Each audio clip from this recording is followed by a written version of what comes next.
o SR News, o seu portal de notícias 24 horas. A gente ainda vai repercutir as falas do presidente Lula nessa live semanal, porque nessa transmissão ele disse que pediu ao ministro da Justiça e Segurança Pública, Flávio Dino, que fechasse quase todos os clubes de tiros no país. A gente também separou esse trecho, acompanhe. Eu, sinceramente, eu não acho que o empresário que tem um lugar de praticar tiro é empresário. Eu, sinceramente, não acho.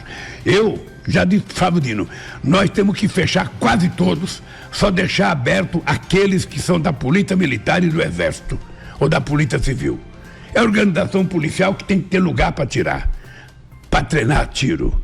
Não é a sociedade brasileira, nós não estamos preparando uma revolução, eles tentaram preparar um golpe. FIFO.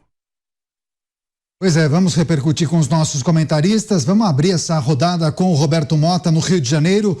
Mota, queria naturalmente pedir sua análise sobre essa fala do presidente da República. Eu li muitas críticas a respeito dessa fala do presidente e a grande maioria diz o seguinte: o cidadão de bem que cumprir as exigências legais vai ser desarmado ou vai ter uma grande dificuldade para conseguir uma arma, enquanto criminosos ou membros de organizações criminosas poderão operar tranquilamente. Esse é o ponto principal? Esse é um dos pontos muito importantes. Isso é uma pauta ideológica.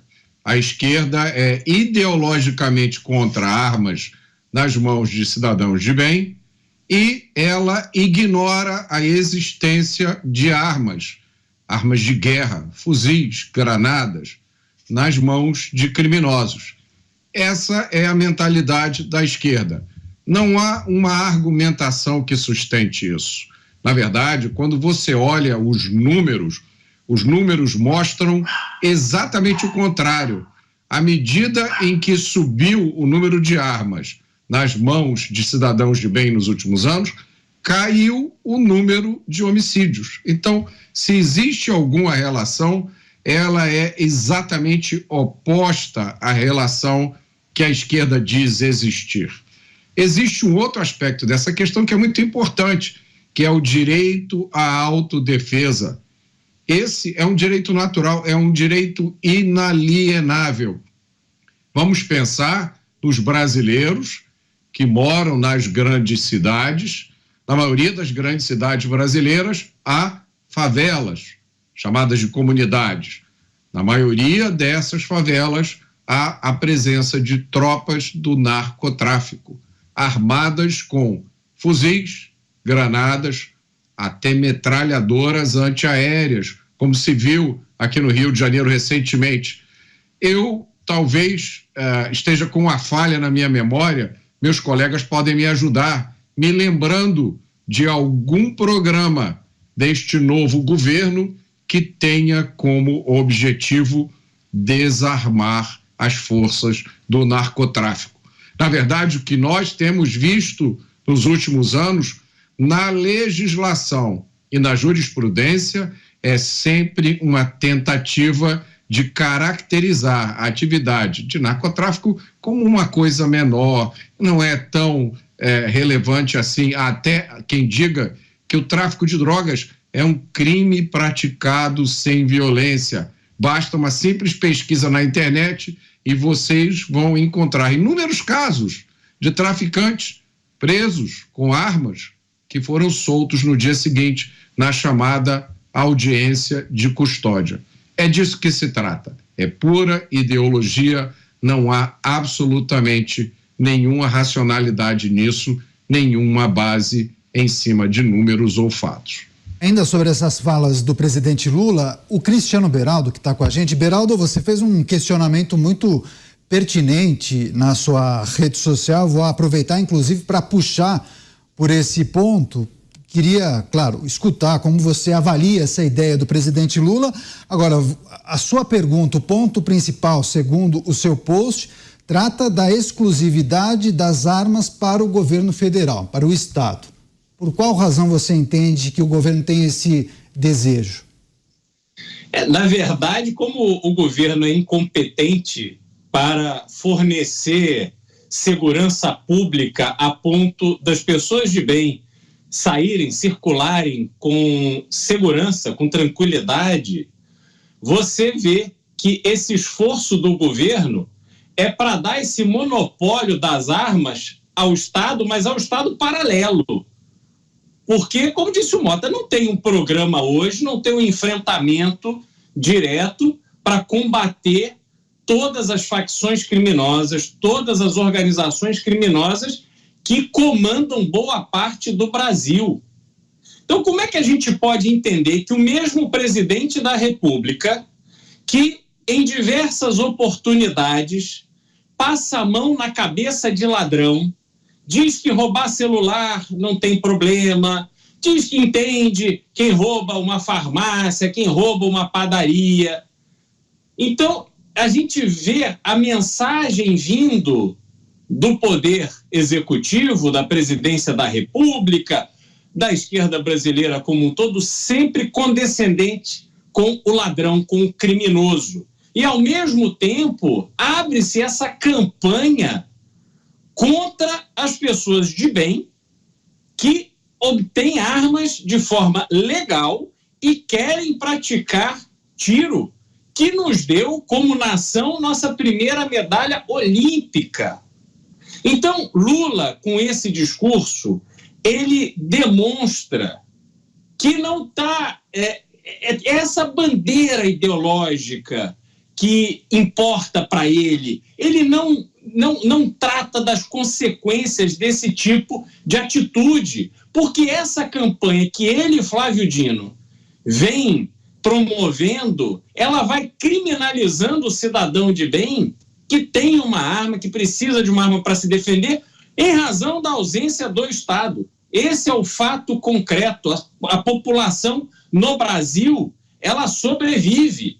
Se tudo der certo, ela chega até a velhice, porque a chance de se morrer num assalto, a chance de se morrer numa bala perdida, é absurda. A gente viu os números de homicídios por 100 mil habitantes na semana passada, e é uma coisa assustadora, sobretudo em estados administrados pela esquerda. Veja o que aconteceu ali na Bahia, no Amapá. Isso é inaceitável, mas a sociedade agora ela vai ser impedida de se proteger. E a gente precisa lembrar também que essa mesma esquerda, que agora está aí com essa bandeira desarmamentista, o presidente da República falando, olha, tentaram dar um golpe e CIFO, isso é coisa de um presidente da República falar, usar um canal oficial para falar? Isso é uma vergonha. E tenta apagar o que eles fizeram no verão passado, porque muitos desses que hoje compõem o governo, desses que têm ali proximidade com o Lula, na época do regime militar, do governo militar, pegavam em armas, detonavam bombas, assaltavam. Tem aquele vídeo famoso dos 3 esquerdistas lá dizendo, sequestramos o embaixador, se desse ordem para matar, a gente ia matar, e dava risada. Quer dizer, essa é a esquerda de verdade. Não tem esse papinho de paz e amor, não tem esse papinho de vamos salvar a democracia, não tem essa conversa fiada. Então, Lula usa esta bandeira para manter a sociedade que quer se defender diante da ineficiência e da incapacidade do Estado de promover essa sensação de segurança. Ele quer deixar essas pessoas acuadas, e isso é inaceitável, porque a bandidagem continua armada até os dentes e assim permanecerá nesse governo que passa a mão na cabeça de vagabundo. Os pingos nos is repercutindo as falas do presidente Lula em sua live semanal. Inclusive, ele disse nessa entrevista, nessa participação, que pediu a Flávio Dino, ministro da Justiça e Segurança Pública, o fechamento de praticamente todos os clubes de tiro no Brasil. Tiago Pavinato, eu recebi uma mensagem aqui, inclusive, muito interessante, de uma pessoa que diz o seguinte: quem deve decidir se o indivíduo quer fazer tiro esportivo, se quer colecionar armas ou se quer caçar, não é o Lula, não é o presidente, é o cidadão. Aí eu te pergunto, por que Lula se incomoda tanto? Ele quer desfazer o que foi feito na gestão passada? É por aí? Eu não sei, mas o que mais me espanta é a naturalidade com que ele fala coisas que são antidemocráticas. Pode ser que ele queira desfazer. E parece não, ele está desfazendo. O primeiro dia, como presidente, mal ele tomou posse, ele fez aquele revogaço. Ele passou uma boa parte do dia revogando coisas do governo anterior, inclusive coisas boas. Além do fato de, sim, ele querer apagar qualquer marca do governo anterior, o que me chama a atenção, neste caso dos clubes de tiro, e eu não quero me repetir aqui dizendo coisas que já foram tão bem apresentadas tanto pelo Beraldo quanto pelo Mota, nesta questão de armamento da população, as armas estão na mão de quem? Porque não há um empenho em desarmar também áreas que não são controladas pelo Estado, mas sim pelo narcotráfico, isso já foi dito. Eu quero me deter aqui na fala em que ele diz com uma naturalidade tamanha que vai pedir ao Flávio Dino para fechar os clubes de tiro do Brasil. Ele vai pedir ao Flávio Dino. Esta fala que me chama a atenção e é sobre ela que eu queria a atenção de vocês. Porque quando ele diz que vai pedir ao Dino, eu me lembro de um cidadão que era bastante corpulento e também bastante fanático pela causa política na qual ele estava inserido e que se chamava Ernest Julius Gunther Röhm. Röhm, ele era o comandante, ele era o chefe das execuções da chamada Sturmabteilung, que são as SA, durante o período mais negro da história, em especial da Alemanha, que é o período do nazismo.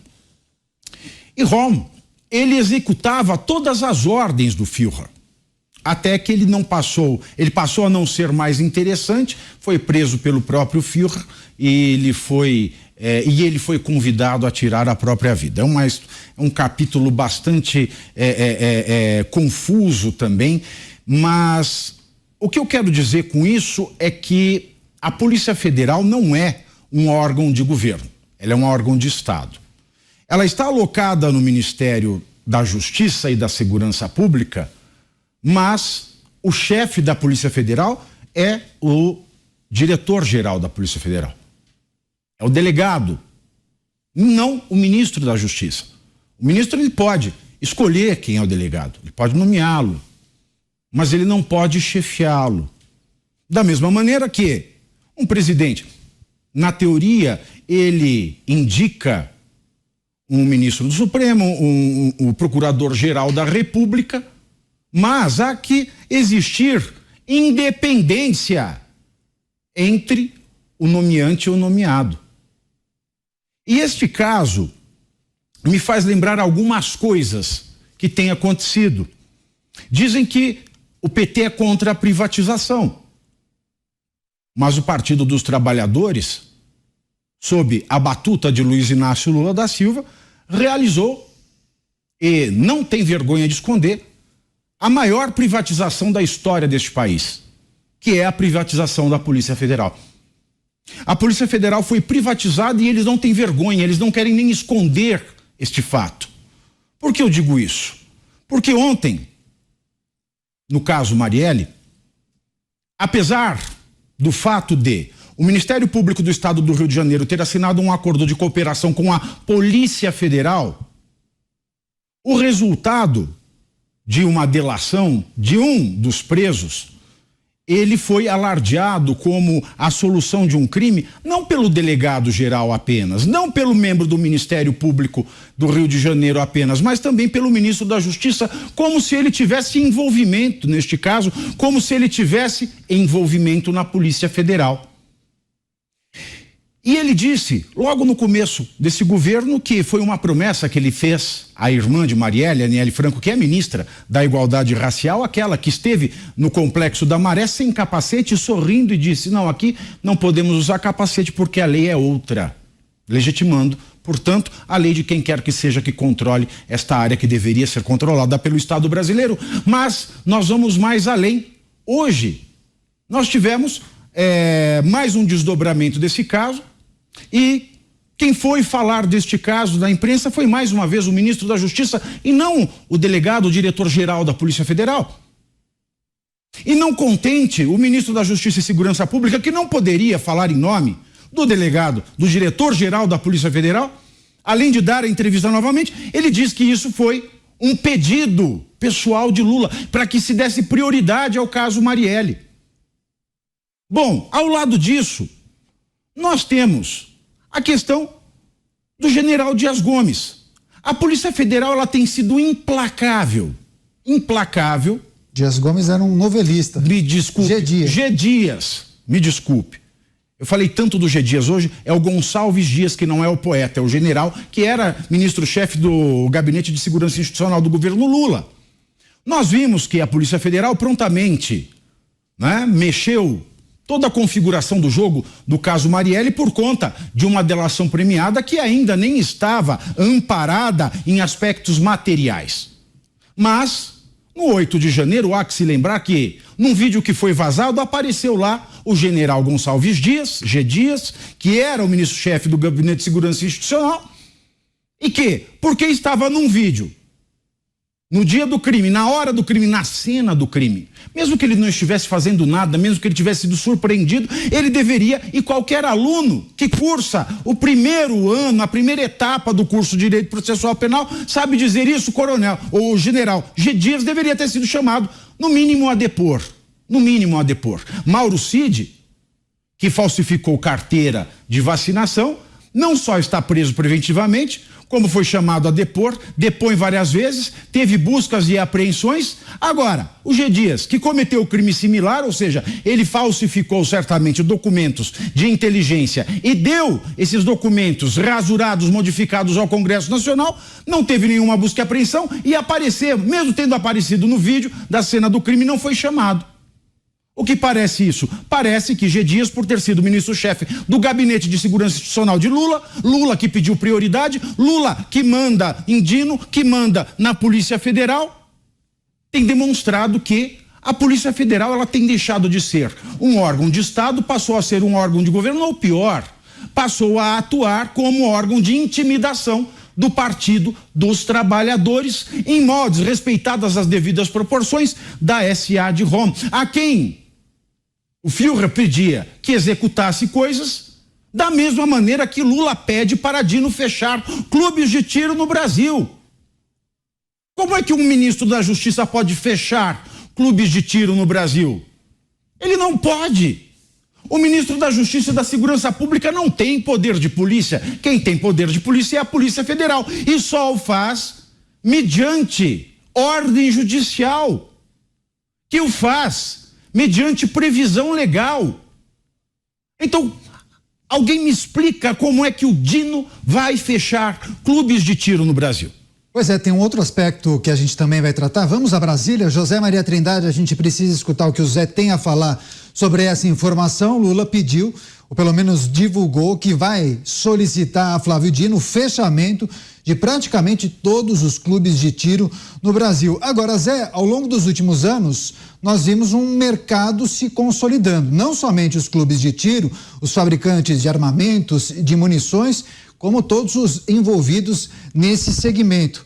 Ou seja, Lula desconsidera completamente esse mercado que se consolidou. Ele não acaba dando um tiro no próprio pé? E é a estabilidade jurídica que nós temos aí, né? Eu devo te dizer o seguinte, o Congresso negociou com o ministro Flávio Dino, a Comissão de Segurança Pública, através dos seus integrantes, foram até o Ministério da Justiça e fecharam um acordo de que não seriam afetados os integrantes de clube de tiros atuais, que não seriam criados novos, ou dificuldade para a criação de novos, mas que os clubes seriam mantidos e que quem comprou a arma não teria que devolver. Seria um absurdo total. É como se hoje estivéssemos aqui comemorando o aniversário do Pavinato e amanhã editassem uma lei dizendo, olha, quem comemorar o aniversário do Pavinato será preso. E aí manda prender quem comemorou ontem o aniversário, ou seja, não se pode existir, não se pode conviver com a insegurança jurídica tão grande.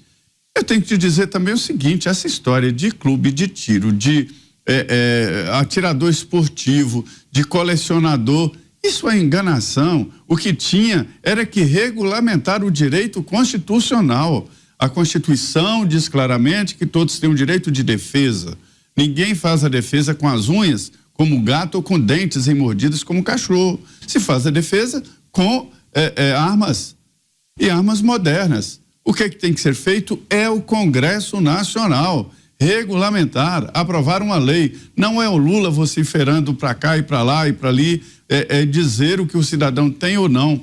Veja bem, eu vi o ex-ministro da Educação que foi fazer um transporte da arma dele aqui no aeroporto e colocou a arma no balcão e disparou, não feriu ninguém, mas poderia. O que é isso ali? Por que ele tinha arma? Clube de tiro, atirador. Olha, o ex-ministro, um pastor, ele não é atirador, ele não é colecionador, né? Então tem que acabar com isso, com esse faz de conta. Tem que regulamentar e liberar as armas no Brasil e não deixar o cidadão de bem à mercê de uma política de amanhã ou depois e de decretos. O Congresso está devendo esta regulamentação constitucional. Esta é a realidade. Essa história de clubes de tiros esportivos, isso é besteira. Isso é besteira. E uma fuga. É a única fuga possível. É o único lugar onde o cidadão pode conseguir uma arma para se defender. Repito, como diz a Constituição. É o Congresso que tem que regulamentar isso. Não dá para presidentes da República ficar editando decretos e chega lá outro decreto e jogando o cidadão nesta insegurança jurídica. Isso é muito grave. O porte de arma ilegal é grave, inafiançável, da cadeia. E como pode admitir que um cidadão de bem, um pai de família, seja levado pela cadeia por uma má interpretação legal ou por algum motivo tem um acidente em casa, né? Ou até ele mata um bandido. Fiquem sabendo, se você tiver uma arma ilegal em casa, e eu tenho um exemplo de uma pessoa conhecida aqui assim, se você matar um bandido que entra na sua casa, tá, você matou o bandido, você vai responder pelo assassinato, né? E aí você pode ser liberado por legítima defesa, mas se a arma foi ilegal, você vai responder por porte de arma ilegal. E é grave. E munições, se tiver ao seu comando. Então tem que dar uma segurança jurídica e só o Congresso é que pode fazer isso. Agora, essa vociferação do Lula aí sobre ele não sabe o que é clube de tiro. O policial militar não tem clube de tiro, tem um stand de tiro, um treinamento que ele é obrigado a fazer. Ele é obrigado, dependendo da sua função, tem uma planilha, que ele vai lá, dá tantos tiros com tantas armas, assina e a planilha tem que ser cumprida. Da mesma forma, os policiais federais, até os guardas particulares têm os seus stands de tiro, não é clube de tiro. Quem tem clube de tiro é o clube do tiro esportivo, caçador ou colecionador, são 3 possibilidades. Mas a gente vê claramente que é a única possibilidade de ter uma arma. Daí essa enganação de CACs não precisa. Esta preocupação do governo Lula e do Lula com as pessoas se armarem para se defender é que é muito preocupante.